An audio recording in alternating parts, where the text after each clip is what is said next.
उहाँ सहर चाहिँ तपाईहरुले झुन्डिरहेको देखिराख्नु भएको होला। उहाँ कुनै पनि रहरले चाहिँ झुन्डिनु भएको होइन, एउटा बाध्यता हुन्छ। अब तपाईहरुले शिलाजित भनेको सुन्नु भएको होला। शिलाजित तपाईहरुले यो तरिकाले हेर्नुस् त, यति मेहनत गरेर शिलाजित ल्याइन्छ साथीहरु। अब शिलाजित खानाले पावरफुल हैन, शरीरलाई फाइदा गर्नुको साथसाथै हैन एक्सरसाइज अथवा सारै राम्रो तन्दुरुस्त स्वास्थ्यको साथसाथै धेरै राम्रो हुने गर्दछ।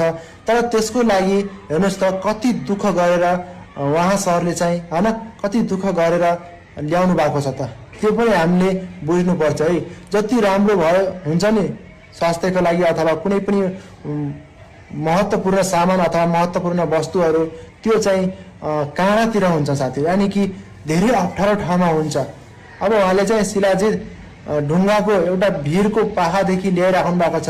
अब उहाँले खाएर टेस्ट गरिराख्नु भएको छ है हैन, कस्तो छ भनेर, एकदम राम्रो छ भनेर उहाँले भन्नुभएको छ। तर आफ्नो हैन शरीरको प्रभाव नगरेर यो तरिकाले किन आउनु पर्यो होला फेरि? हुन त अब आफ्नो परिवार पनि त पाल्नु पर्यो हैन। अब शिलाजित त्यस्तै पनि फेमस छ हैन। अब अथवा सबैजनालाई यो खानाले राम्रो हुने गर्दछ। तर शिलाजित तपाईहरुले थाहा थियो त यो तरिकाले पनि बनाउन सकिन्छ भनेर सोच्नु भएको थियो? हो साथीहरु, यो तरिकाले शिलाजित ल्याएर मार्केट